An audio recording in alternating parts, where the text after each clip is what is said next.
I'm excited to be back in the black hole of real estate, and I've got some information about short-term rentals, the Airbnb type, that I believe is going to be super important for those that are either in that game or thinking of getting into it, or maybe you're thinking of getting out of it. But let's start with what's going on with short-term rentals.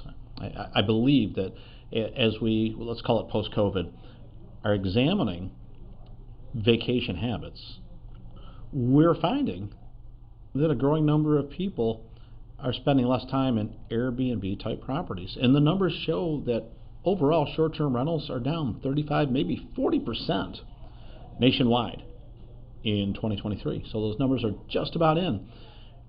And with that declining revenue piece, it's changing the way that the owners are marketing the properties and the profit lines that go along with that. Now let's think about why this is happening. I believe the first thing is maybe the hotels, if there's a lobby or whatever that you want to call it, is I think has really looked at the loss of income due to short-term rentals and Airbnb type properties, independence of the hotel chains. And a lot of it comes down to enforcement and licensing. And let's just suppose that a property has been short-term rentals in a neighborhood where maybe it wasn't allowed, but nobody caught on to it. Some of those properties are getting shut down by the counties and the cities, the municipalities.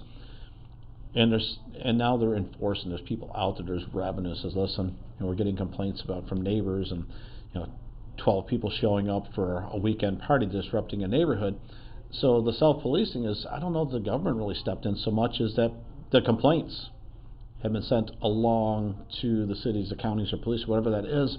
And eventually it trickled back to like, hey, by the way, you've got a short-term property ad over here, but that's not allowed in this area.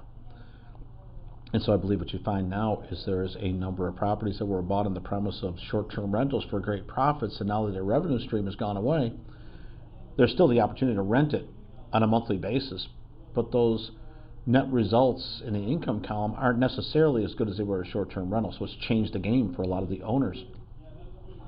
And let's face it, not every owner was diligent at the point of purchase in determining if licensing was required, or if they knew it was required, maybe, or maybe didn't do it, or maybe they just were completely unaware, and perhaps they were either informed by the agent or forgot they were informed by the agent that helped them purchase the property. Now, if they bought it on their own, which a lot of people are buying properties on their own, it's one of the dangers. If you're not using a licensed professional, then you're really falling back on your own expertise. Now, it's okay to buy on your own. I'm not suggesting you have to use a realtor every time, but it's moments like this, and we see this all the time, where it's like, I didn't realize when I bought it that I couldn't do short-term rentals there.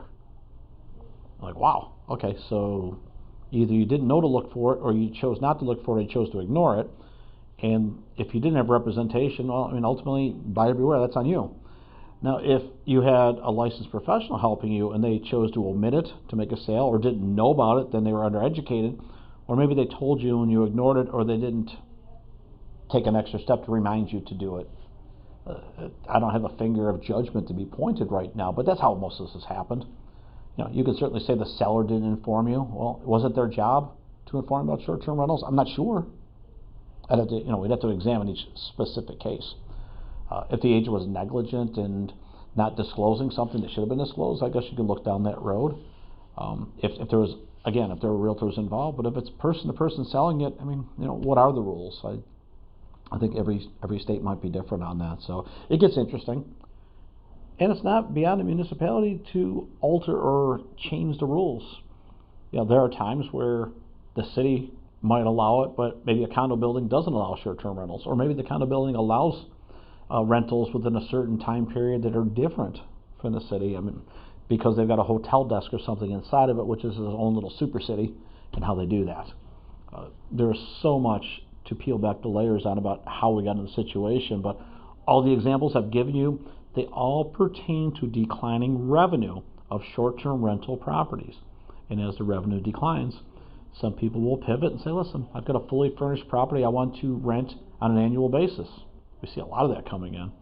And where there wasn't much of a market for fully furnished, there is right now. And if you think about the way that people are working contract work or independently or remotely, hey, if I'd like to spend a year in Florida and I want to work in an environment that's close to a beach or a theme park or something, and I don't really want to pack up and move, then I can rent a fully furnished place. Meanwhile, let's say I'm in a cold weather state and I just want to be someplace else. Well, I can rent out my house and keep it, somewhere else in the country, rent it out, use that rent money to pay off that mortgage. So they're probably paying the same amount on a monthly basis for their mortgage or the rental. But if somebody's paying their mortgage, they're happy to pay somebody else's mortgage, and that allows people to transport themselves around the country, but eventually move back. And let's say they want to spend a year on a contract, and they're working for a space race company or something like that, or some agency or some healthcare firm where they have a 1-year contract, rent your house out for a year. You don't have to purchase. You're not staying there. Rent somebody else's place out. You're neutral. And when the contract is done, move back home. I mean, I see a lot of this. So there's absolutely a way to rent fully furnished right now. So if the Airbnb thing isn't working out, you absolutely could just rent on an annual basis, and it might just work out for you. I mean, the other alternative is to just sell it. And the person coming in may be using it owner-occupied, or they may be doing long-term rental, but there's options out there, and we're seeing this. So the answer to the change in revenue is change the way that you view it and change your implementation strategy. You can move from short-term to long-term. You can trade places, and you can sell it. So there's always an option for someone. And with low inventory, those properties will probably move. You may not show them the short-term rental revenue if your target audience is somebody for long-term or a family to move in. That's how most people are playing this piece of it right now. But with revenues declining, what we're finding is if you're an Airbnb owner and you are determined to continue to do short-term rentals, you might be okay. But your competition is not what you think it is. It's not the economy. It's the hotels upping their games. The Wi-Fi, is largely included right now. It's not an upcharge anymore. And they have hotel services and clean linens at the front desk, not in some complicated fashion. And when you're all done with your stay, the hotel doesn't give you a cleaning checklist when an exit strategy with 32 things you've got to check off before you can leave, or you have to pay a penalty. At the hotel, you throw your towels in the bathtub, and you maybe don't have to clean and dust everything, and you don't take the trash out. So the hotel does offer convenience. So as prices have risen in the Airbnb market, and the hotel chains have responded to this by competitive pricing with short-term rentals, what I'm finding is a number of people say, listen, if the cost is about the same, I'll take the hotel. I've got plenty of parking. Everything is lit. There's staff on site. If there's something wrong with the room, I have an option for a different room in the same building, or I can get a refund on my credit card. And I don't have a list of 32 things to do to check out when really all I want to do is just check out. So if you have short-term rentals, I would really ask you to take a look and it's like, why am I not competing? Why are my revenues down? Is it because travel is down, or is it because we have put in so many layers into these short-term rental properties for people to overcome to stay there? Like, you know what? It's nice, it's cute, I love the look, I love the layout, I love the theme, but it's a chore when I go to leave. That's the last experience they have after a great stay in your short-term rental property. And if all they remember is all the cleanup after the party in order to, not be fined or have additional charges docked against them, then, that's the last thing you remember. So you can have a 5-star experience until it isn't. I would examine the checklist that you are creating for people to do work after paying you to stay in your property as a way to compete in an ever-changing short-term rental landscape. So now we've talked about revenues being down and why and what the pivot options are. And we've had a conversation about what it looks like from the consumer experience. Was it an amazing stay?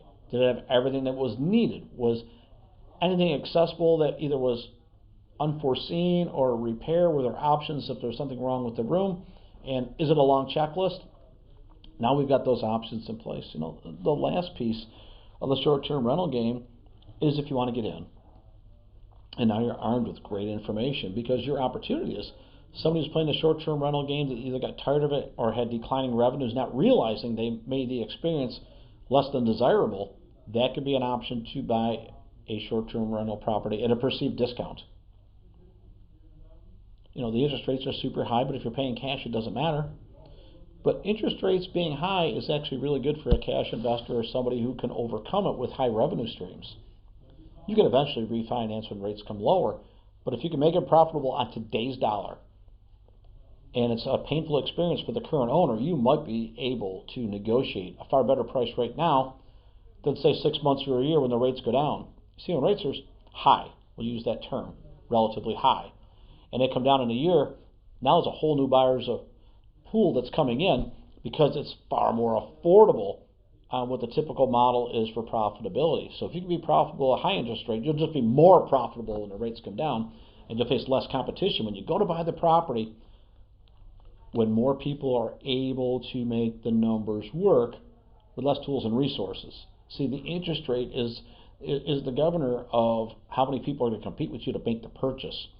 Most money in real estate is made at the point of purchase, not at the time of sale. It's that when you buy it, that's when you make the money, because you're giving yourself the best possible opportunity to negotiate it, and also with the strategy to have profitability at the higher rates and even more when the rates change.